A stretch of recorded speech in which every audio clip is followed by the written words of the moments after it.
Okay, so I'm in the middle of editing my Alaska road trip video. Here's a sneak peek if you want to take a look.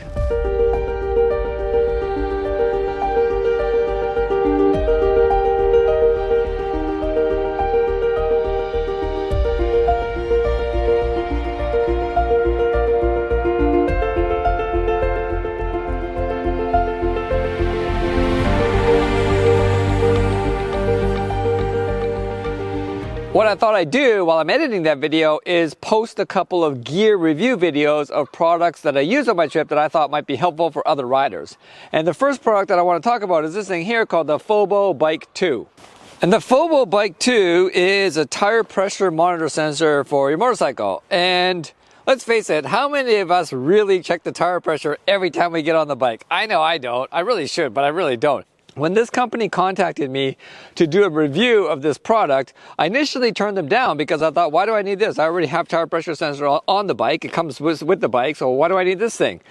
But then I actually kind of had a thought that the tire pressure monitoring sensor on the Triumph is not great. There's a lot of complaints about it, and it's not actually that accurate. So I actually wanted to test how accurate that is compared to my tire pressure gauge and compared to like a third-party company like this. So that's why I said to this company, sure, I'll test your product. And my trip to Alaska was 10,000 kilometers, so great way to torture test the product like right away.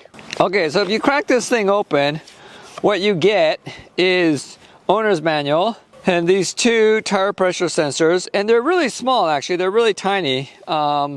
So they don't, I don't know what they weigh. They're pretty light. I don't think they weigh a whole lot. I think someone actually tested them on YouTube, a few ounces or whatever. So they don't impact the balance of your wheel or anything like that at all. So you get two of these, and then you get a bunch of mounts for it. So it's kind of interesting what they give you here. They give you these metal, what do you call these things? Valve stems. If you've got rubber ones, they recommend replacing them with the metal ones. So they give you these metal ones, which are kind of nice. And then they give you this locking thingy with, let me see here. They give you this locking nut here, this little guy here, that you can kind of wedge into it. And then you use this this wrench-like device here to basically lock it into place. This way, no one can steal your sensors, which is kind of cool. One thing I would recommend though, if you are ordering from this company, is to, one thing I would recommend if you're ordering from this company is order their what's it called? T-valve stem. T-cross, whatever. It has a little thing that sticks out the side here. So this way you can keep the tire pressure sensor on it, and then the other one that sticks out the side, you can use that to put air pressure in, like air in if you need it. Otherwise, if you just use the one that comes with it, you got to unscrew this every time you want to put air in. So they do make an accessory one that's like a little T on it, so you can leave this on, and then if you want to put air in, you put it on there. So that's pretty cool. So let me show you how to set this up. You got to use your phone to pair it with these things via Bluetooth, and once it's paired, then you can use your phone to check your tire pressure sensor. So once you got these sensors mounted on your bike, you have to download this app, and I'll show you how that works here. Once you got the app, it's the Fobo Bike 2. Launch the app.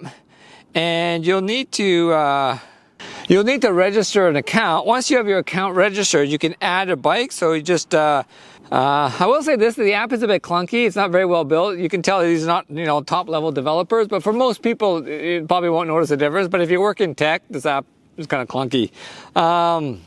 You can choose whatever you want. You can have if you have a unicycle, you need to know the tire pressure on your unicycle. That's an option for you. Why the hell would anybody need a tire pressure monitoring sensor on a unicycle that you'd have an app? Wouldn't you just get off the unicycle and just check it? Seems weird, but anyways. But I'm just going to choose motorbike there. And you can upload a photo of your bike if you want. It's kind of handy actually, because if you have multiple bikes, you can create a profile for each bike. So you can upload a photo of each bike. That's pretty handy. I don't need to do that. I'm just going to call it Tiger 900. Next. This is the alerts here. This allows you to set the pressure for when you want it to alert, which is really handy. This is what the bike doesn't have. This thing doesn't have the ability to set the tire pressure. It's just set from the factory. So if you're going off-road, you want to lower your tire pressure, you do it on this bike, the sensors kick off immediately and you can't get rid of them. They're annoying as hell. They're flashing, there's bright red thing flashing on the screen all the time. You know, it's kind of surprising for a bike that's called Rally Pro, how much, once again, the software is not very off-road friendly. I'll talk more about that in the review of this bike. But it's almost like two different teams built this bike. Like the hardware engineers built the engine, suspension, fantastic. Then they handed it to the nerds who've never ridden a motorcycle before, and the nerds are like, okay, well, let's make all this crap in here that doesn't work off-road. Anyways, so with this app though, it allows you to set the tire pressure for like the warning that it'll go off at if it goes below that tire pressure. So that's pretty handy. So let's go with, well, I'll go with that for now. I don't know what this is in, PSI. Don't know what that's in for now, so I guess we'll save it for now. There is a way you can change this. I've seen it. You can change PSI, KPA, bar, or whatever the hell those things are, but I don't see where you can do that right now. Go next. Vehicle make. Yeah, if you got multiple bikes, just enter a different profile there and then finish. And so then what you got to do is once it senses it, you got to hold this thing close to the sensor and hopefully it'll pick it up. Sensor too far. Remove the sensor for 8 seconds, screw the sensor back on the tire, touch the sensor. So you can see what I mean. The app isn't great. So they want you to remove this and then screw it back on. I think the pressure from the air kind of activates the sensor, resets it. So screw it back on and then hold this next to the sensor. Hold your phone next to the sensor and let's see if it'll work this time. Sensor too far.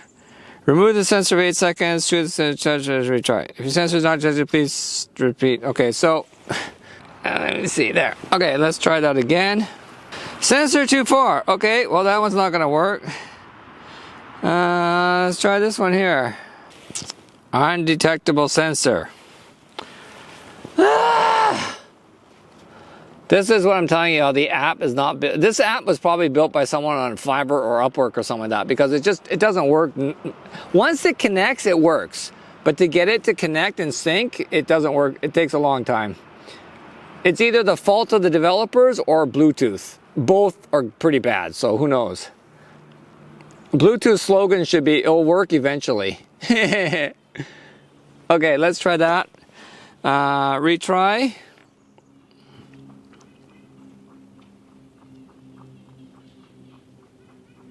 Oh, there we go. I finally got it. How long did that take? 3 tries? Installation complete. So let's go try the rear tire.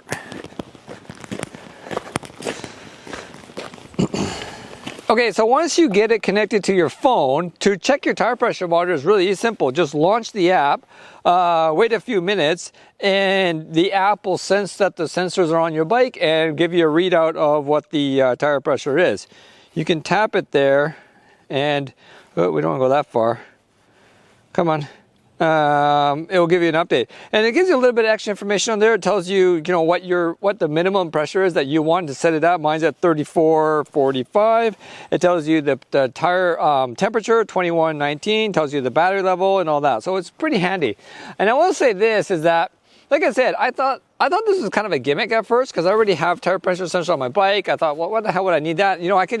I have an electronic sensor that I use. I could just test it on that. But, to be honest, I don't really do it that often because, especially on the rear tire, every single time I want to check the tire pressure, the valve is in the worst possible spot on the tire. Especially with the cases on, it's kind of hard to get underneath there. And inevitably the valve is way up here or something. So I got to move the bike back and forth, and then the front one's in the wrong spot. So like I said, and probably I'm sure some of you agree, it's a bit of a pain in the ass. You don't do it that often. So being able just to launch the app and see that information right away was pretty convenient. And I tested it with the tire pressure sensors on the bike and with my electronic one, and they're all accurate. Actually, I was actually really surprised that the Triumph ones were as accurate as they were, but they're all accurate. So you can be rest assured that the tire pressure, the numbers that it's giving you are accurate.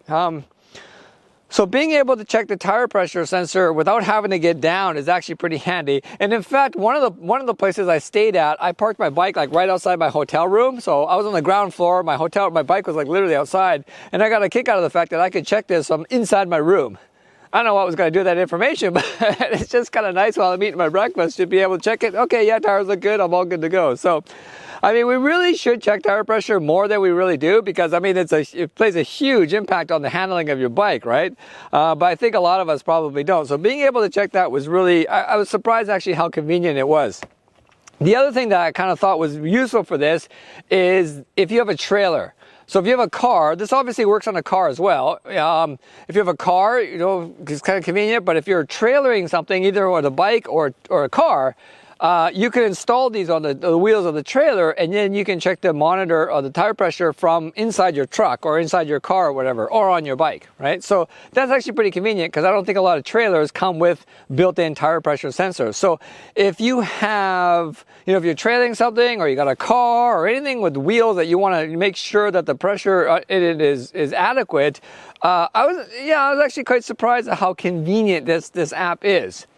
Because I think we're lazy, right? We're not going to get out of the truck or car and go test it. So, you know, if you got a trailer, you got a car, you got 6 tires, you got a pressure check, you're not going to go around and like check all of them, right? Come on, let's be honest. But we just launched the app, you can see everything right away. So I will say that this is actually pretty convenient. And if you are in a situation where you know you should be checking your tire pressure, like you're going on a long road trip, you're going off-road, or whatever it is, having an app like this is pretty convenient. Yeah, so I was actually quite surprised how handy this app turned out to be, and it honestly made me more diligent in checking the tire pressure on my bike.